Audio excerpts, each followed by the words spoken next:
Hi guys, welcome to another reading. We are going to be taking a look and see if there's any energy that you're holding on to that is not yours. So this will kind of give you a good idea of things that you need to clear, things that you need to work through, and just kind of like let go of, but that also might not be, again, yours, right? So it's like these could be things that we're just absorbing, things that we've been told, things that we've been, beliefs that have we've been kind of conditioned to believe, whether that's about ourselves or certain situations or what's possible. So we're gonna dive in. Thank you guys for being here. Hopefully you're doing well. Let's see what the message is. So what energy are they holding on to that's not theirs? We're going to start with the tarot here. What energy are they holding on to that's not theirs? What energy are they holding on to? We have Ace of Swords. We have a Priestess. I feel like there's like an idea or a belief that you're holding on to that's not yours. Could be a subconscious belief for some of you. Yeah, we got the Devil energy. Interesting. This could be something around for some of you, this could be around like your work, like the Devil card can kind of be a card of like overworking. So some of you, this is about your work. Others of you, I feel like this is about the energy around being stuck or feeling stuck. Like this is just the way life is. This is just the way it's always been, right? And there's this Four of Cups energy, which makes me feel like you're not happy with where you are, but you're allowing it to be normal, we'll say, or justify that it's normal, and that is blocking you. Some of you, this could also be a block or a belief around money, that it's hard to get, it's hard to receive, or I have to work really hard to get it, that it can't come simply or easily to me, that it has to always be like a burden or, again, a struggle. So be mindful of the words that you're saying with this Ace of Swords. Like, I don't have money, I don't have time, I don't have the skills, I don't have the capability, my life isn't like that, I'm not like that. Those types of things that we say day to day about us, about our situation, or like, I'm always stuck, I'm stuck and I can't get free. Like, those things kind of limit us and they put us in a box. And some of you have maybe heard this from other people. Possibly I'm getting like your upbringing, because this is probably something you've heard repetitively growing up, or in your, just like in your life. Let's, I kind of feel like actually doing this deck next. Let's get a little more on this. See if we can get a little more specific on what this might be with regards to. So what is the energy that they're holding on to that's not theirs? I feel like this is like someone else's belief.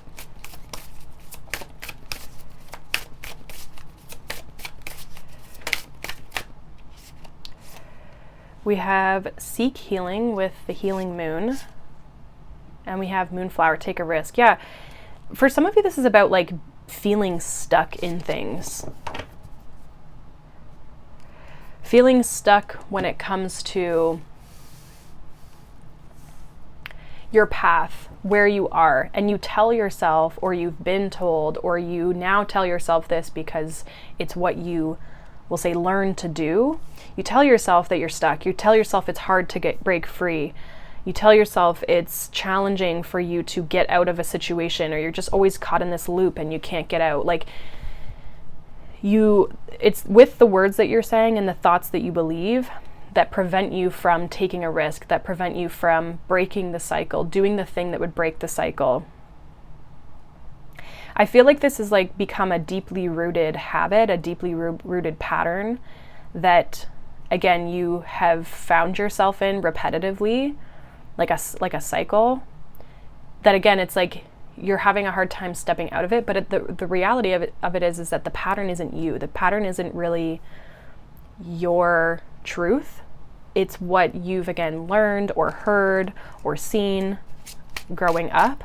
For some of you with the High Priestess here, I'm even getting like this could be a generational thing, or this could be like passed through generations, passed through your ancestry. Like that it might not be from, we'll say, like this lifetime. It could still be something obviously like your mother or your father, we'll say, did, or how they showed up. But I feel like it's beyond possibly even them. Like this could be through your grandparents, your great-grandparents, like kind of down the lineage a little bit.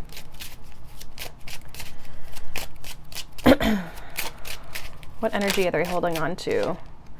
Interesting. We have, I believe this is the crown chakra with this energy here. We have creation.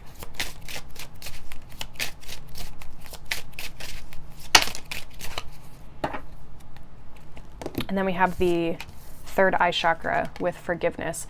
So interesting that both the upper chakras are coming through, because again, I was talking about how it has to do with like the mind, your thoughts, your beliefs, right? Which is very much these two cards. I feel like the impact of like your creation could be stifled, could be limited, or you feel, again, stuck with what you want to create, what you want to have, because there's this limiting belief, this block. And there needs to be forgiveness to yourself, to other people, to the situation, but also this realization that like, I can change, I can shift this. This doesn't have to be like this forever, right? Even with impatience at the bottom of the deck, it's like you might be feeling very impatient, like you want the results right away, but you're not willing to put the time and the energy and the effort into it to really see the full manifestation, the full change. And some of these things can take time, right? But that's why we have to seek healing. That's why we have to do the inner work to help us move through these blocks when they show up for us, so that we do feel comfortable and safe, that we can take a risk, that we can change our situation, that we're not stuck. Some of you, I feel like meditations or guided things might be very supportive for you with the Ace of Swords and the High Priestess. I do actually offer these in the Soulful Circle membership. So if that's something that you're interested in, we do 3 tarot readings a week, a monthly tarot and Reiki healing. And then also there's a library of tools and resources for different chakras. So your upper chakras, as well as like full body meditations, and also things to help ground you, regulate you, all those sorts of things. So it really has a toolbox, we'll say, for you to access at your, we'll say, discretion of what you feel you need at the time. And there's obviously a community there where you can ask for support, ask for guidance. I can offer suggestions of things that you could start to implement there as well. So if that's something that interests you, definitely check it out down below. I'm currently doing the founders price right now for the first 10 people, so the price will be going up. But it feels like there's like a clearing subconsciously, mentally, I'm getting emotionally, spiritually for sure with this High Priestess. It's like this disconnect you might feel between you and your higher self, or you and your creations and what you really want to create, this vision in your life. It might feel very far away. And that's just because there's this cloudiness, this block, right, that needs to be cleared. And this reinvigoration of what's possible for you. And that you don't have to stay stuck. You don't have to stay confined to your limitations or what you believe to be your limitations. Forgive yourself for every time that you've stepped into this shadow, this conditioning. And allow yourself to step out of the box. Step out of what's normal or what you've been told is normal. And don't be afraid to go after what it is that you truly want.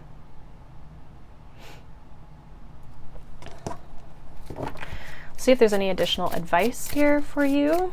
Is there any additional advice here with regards to, it's way too many cards. Any additional advice with regards to clearing this energy that is not theirs? We have the Ace of Pentacles, the Queen of Pentacles, the Nine of Pentacles, the Queen of Wands. The Ace of Pentacles is at the bottom of the deck. So I feel like advice-wise, there's definitely this need to nurture yourself, to support yourself, to focus on your vitality, your energy, your frequency. Like, really focus on what lights you up and also what makes you feel good. Like the Queen of Pentacles and the Queen of Wands both have a very interesting energy because it's like they're very grounded, but very well nurtured from a practical perspective. So making sure that you're getting good sleep, eating good foods, nourishing yourself for whatever you need, mind, body, soul, spirit, right? And focusing on what's going to elevate my frequency, what's going to, I'm getting like a message around like your value. And even with the Nine of Pentacles, that would make sense, right? Like, what is this value? How are you valuing yourself? The more you can value yourself, the more you can show up for yourself, the more that you are going to feel confident, you're going to feel radiant, you're going to feel magnetic, and you're going to feel like anything is possible. But you have to first plant the seeds and get rid of this old story that you have told yourself time and time again, that things aren't possible, or that things are hard, or things are challenging, and feeling stuck and confined in what limitations have been put on you. Anything is possible if you're willing to if you're willing to put the work into it, if you're willing to create a foundation, create roots, create patterns, create routines for yourself that are different, that are nurturing, that are nourishing, and that have the ability to grow. So if you're feeling stuck or you're feeling stagnant, I feel like this is your message to really start to pour back into yourself, nurture yourself. Upper chakras definitely are being highlighted here, but also there's a sense of grounding as well. Rooting yourself, grounding yourself, but it's like within your practices, within the support that you give yourself, and slowing things down so that you can heal, you can feel safe, you can feel supported, so that you can take those risks and make the change in your life that you know in your mind's eye is possible for yourself, but you've just felt stifled along the way. So hopefully that resonates for you guys. Let me know down below. If not, you can obviously check out a different reading on my channel, but I hope you guys have a wonderful day, wonderful weekend, or whenever you're watching this. And I will see you guys in the next reading. Again, if you're interested in the Soulful Circle, it is currently in my description box down below. Again, the first 10 people are going to get the founder's price, but after that, the price will be going up. So if you want to lock in that price for life, then make sure that you join now. And yeah, there's tons of resources, tons of support. So if that's something that interests you along with the readings, then definitely check that out. I will be kind of slowly adding things into there that are going to be supportive for you and your growth. Again, mentally, physically, emotionally, spiritually. So I hope you guys have a wonderful day, and I will see you guys in the next one. Bye.